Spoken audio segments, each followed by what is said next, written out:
What's up, y'all? Winnie here, and today we're going to be checking out Extinguishing Stele? Stella? Stella? I don't know how to say it. It's Keter, though. Oh, God. Let's see. SCP-1427 Containment Facility, Pyongyang, DPRK External View.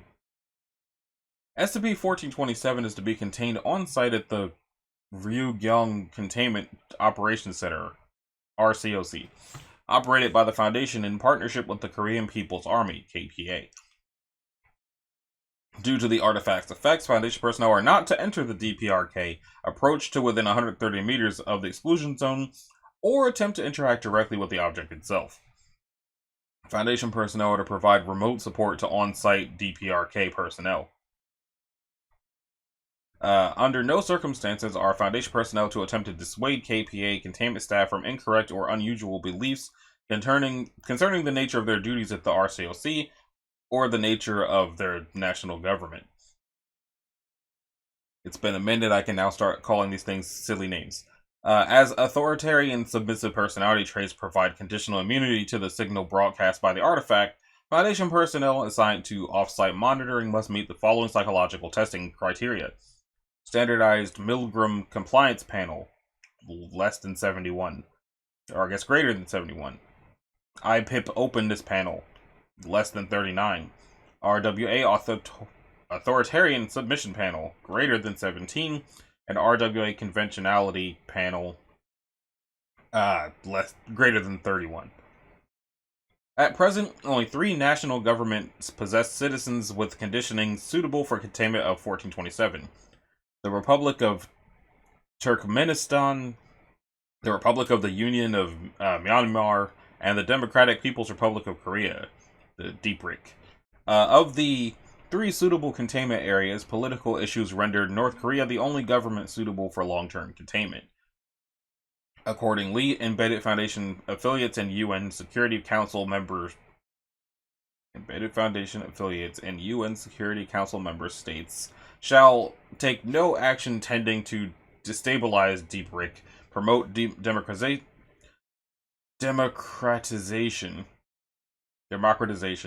or permit the entry of psychologically unsuitable foreigners into the 600-meter red zone surrounding the Ryugyong complex. In the event of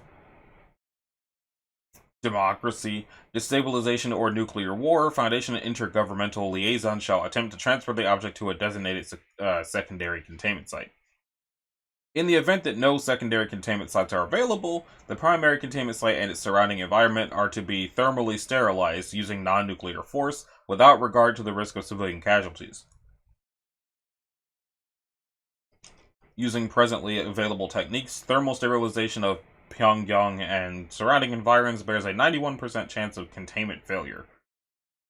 Catastrophic containment failure is predicted to constitute an EK-class event, resulting in the extinguishment of all human consciousness within approximately 215 days. So what the hell is it? SCP-1427 is a featureless 14x2x2 beryllium bronze stele. Though originally recovered in an inactive state, the artifact presently produces a directional electromagnetic pulse every 7 ns. Disrupting or jamming the pulse reduces but does not eliminate the artifact's primary effects. The device's electromagnetic effects are therefore theorized to be a carrier wave for or side effect of the device's primary function. Targets are selected randomly from the 20,736 nearest human subjects, ignoring those already exhibiting the effects of the pulse, but including those who were immune. The device appears to have no effective maximum range. On several occasions, the device exhibited the ability to make over-the-horizon broadcasts to otherwise occluded subjects by deflecting its signal off of the Earth's ionosphere. The artifact's means of detecting human consciousness and the causative mechanism underlying its effects are presently unknown. Upon the receipt of the signal, subjects permanently experience increased suggestibility, severe abulia, and short-term memory loss. These effects are secondary to the artifact's primary effect, which is substantial reduction in prefrontal SQ2 signal. Due to information recovered from SCP-Blank, Foundation researchers presently believe that this reduced SQ2 signal corresponds to a significant reduction in or total destruction of the subject's subjective consciousness. Moderate authoritarian submissive personality traits appear to provide conditional immunity to the effects of the broadcast. Accordingly, since its activation, containment protocols have required placement in high population density areas subject to a totalitarian government. SCP-1427 was originally recovered from a Cistercian monastery in southeastern Algeria by Italian special forces in January of 1938. Laboratory notes from that period mention a rhodium carbide outer casing embossed with lettering in a known but poorly characterized Semitic alphabet. That outer casing is presumed to have been destroyed or lost by the Italian researchers before the objects transferred to Leipzig in 1944. Between those years, the governments of Germany and Italy attempted to activate the artifact, both without success. In the immediate aftermath of World War II, the object was kept in East German custody. The East German government took no recorded action with respect to the artifact. In 1947, the East German government transferred 1427 to Soviet control, who moved it to Kishtim, Chelyabinsk Oblast, USSR. I probably butchered that. In September of 1957, Soviet researchers intentionally activated 1427. Though the artifact affected human targets and its immediate surroundings, then existing features of the Soviet government prevented the EK-class end of human consciousness. After attempted nuclear sterilization of the affected area, the Soviet government contacted the Foundation through intergovernmental liaisons, and the artifact was transferred to Foundation custody at Site 67, southwest of Chernihiv, Ukraine. I probably said that wrong too. Since initial containment, the artifact has only been transferred once. In 1986, due to predicted instability in the Soviet government, the artifact was transferred to the Democratic People's Republic of Korea. Shortly thereafter, the Foundation commenced construction of the Ryongyong containment facility, where the object has been stored since its completion in 1988. And then we have two extra drop-downs, one for each addendum. The first one is 1427 ETR3, Ethics Committee Dissent.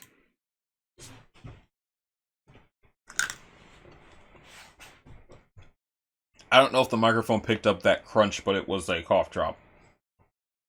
On December 5th, 1991, a 9-member panel of the SCP Foundation Ethics Committee decided, after a 2-4-3 plurality vote, to actively support the government of the Democratic People's Republic of Korea, North Korea, in order to effectuate containment of 1427.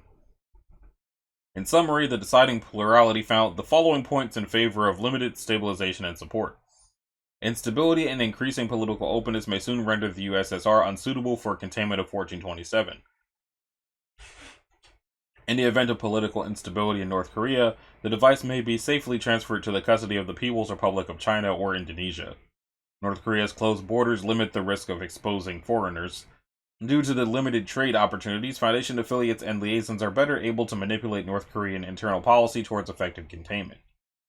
Despite the clear benefits of the above, we dissent. Experimentation has demonstrated that SCP-1427 requires no more than 12 to the 4th psychologically suitable individuals in close proximity to the object in order to maintain seamless containment. With that in mind, maintaining over 20 million individuals in a state of perpetual and voluntary totalitarian abjection is an unacceptable cost to impose on human subjects. While it is clear that in 1957 doing so was a necessary accession to certain facts on the ground, viz. Soviet failure to destroy the object outright, the Foundation has recruited 9,724 disposable dudes since that date, or just under half the population required to successfully contain the object. Though unclear in 1957, it is now scientifically demonstrated that totalitarian indoctrination may be recreated under laboratory conditions with relatively little sophisticated intervention by researchers.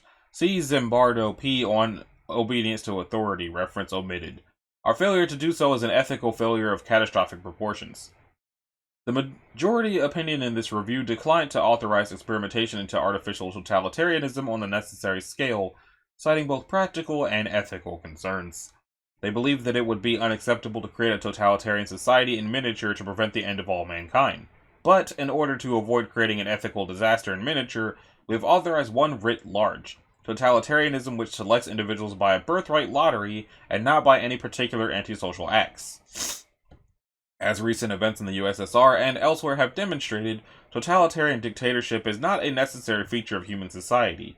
It is a phase of development which occurred and will someday pass, and it is not the Foundation's right, nor even its duty, to permanently arrest the development of the North Korean people for some greater good, no matter how great the good may be.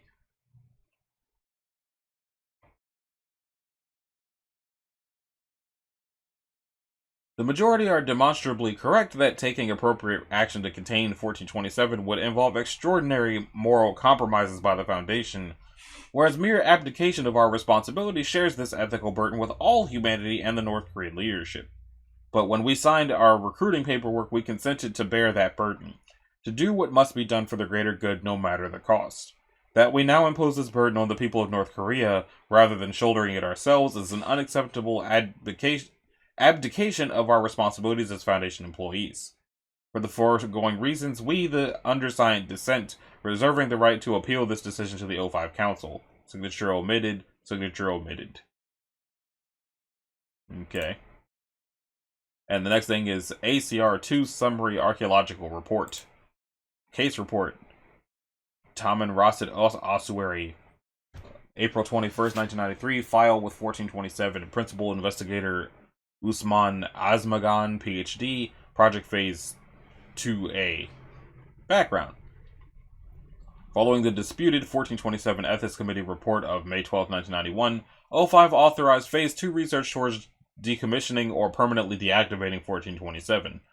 As part of the Team B decommissioning initiative, O5 rescinded Standing Order 75128, which prohibited Foundation members from disturbing archaeological sites belonging to the PACG.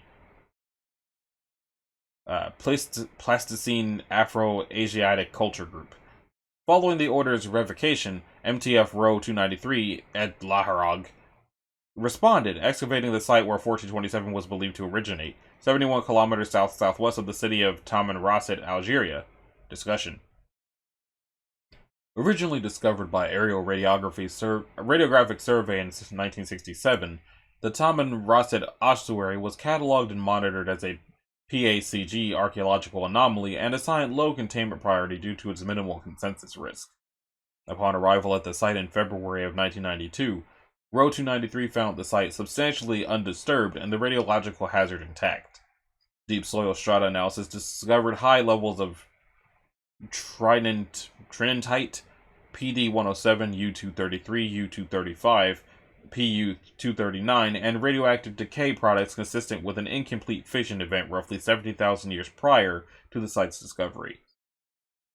This failure of nuclear fission appears consistent with samples taken from the Kishtim containment area after the failed detonation of the Soviet failsafe device. The central site occupies a single blast crater of roughly 0.75 kilometers in diameter, centered on a rectangular depression indicating the existence of a subsurface structure. Disturbance of soil strata indicates that SCP-1427 was likely removed from the subsurface structure at some time prior to the year 1600 AD. In addition, the site appears to have been disturbed both before and after removal of 1427. Site containment appears to have been successfully maintained after 1967. Apart from SCP-1427, no intact artifacts were retrieved from the central area of the site. Like other PAC-G sites, intact artifacts, remains, and complete texts appear to have been systematically destroyed by later sapiens populations, except where object size or durability made destruction impractical. The peripheral area occupies a single undisturbed geological stratum indicating continuous low-intensity occupation between approximately 71,000 BC and 68,000 BC. Artifacts recovered from the site display features common to other PAC-G sites, including the following characteristics: substantial radiological contamination, midden deposition and ossuary contents indicating substantial infant mortality, vandalism or iconoclasm by archaic sapiens, use of beryllium bronze as a structural material, artifacts bearing markings in PAC-G's Semitic rectilinear alphabet B. Remains recovered from the site indicate cohabitation by Homo sapiens adultu and a second unidentified hominid species, provisionally designated as Homo sapiens descensus. Relative to the hominin baseline, descensus remains exhibit gigantism and functional postaxial polydactyl, with a median of 6 digits per limb. Presuming femoral proportions consistent with the human norm, the subspecies median male height was 7'6", and mean female height was 7'2". Craniometry based on recovered fragments indicates a brain volume of roughly 520 cc's. Though populations of Idaltu increased throughout the period of cohabitation, the census populations remained static. Above the radiation-bearing geologic stratum, no members of the descensus subspecies are found, though intermittent Idaltu occupation continues until approximately 63,000 BC. In approximately 61,000 BC, non-resident Idaltu populations appear to have engaged in a concerted effort to excavate and destroy artifacts belonging to the Pak-G culture, with a special focus on removing and destroying descensus remains. As few identifying artifacts related to the later Idaltu population remain, the reasons for this period of late iconoclasm remain obscure. Conclusion. Though the intended purpose of 1427 remains obscure, its function appears to have been related to the subjugation of early Homo sapiens sapiens by Homo sapiens descensus. Resistance to nuclear attack appears to have been a high priority for Pak-G engineers. All remaining Pak-G artifacts appear to have been constructed for high resistance to neutron flux, and many have been recovered from what appeared to be the sites of prehistoric nuclear attacks. As Pak-G artifacts appear to directly interfere with nuclear fission, it is the unanimous recommendation of Row 293 that decommissioning efforts focus on conventional arms or disassembly, and that recovery of the artifact's sheath or other complete Pak-G text be made a containment priority. So, not gonna lie, I came out the other end of this SCP and all that extra information understanding pretty much none of it. Like, it sounds like it's just, okay, if you get too close to it, it shuts down your consciousness. Okay, that's understandable. And then all this extra stuff made it not make sense anymore. So, if anybody understands that better than me, please, in the comments, let me know what just happened, because I do not understand. But if you liked it, a like and a subscribe would be groovy. If you want to click the bell, you can do that as well. And I will see y'all in the next one. That hopefully makes more sense to me than this did. Later.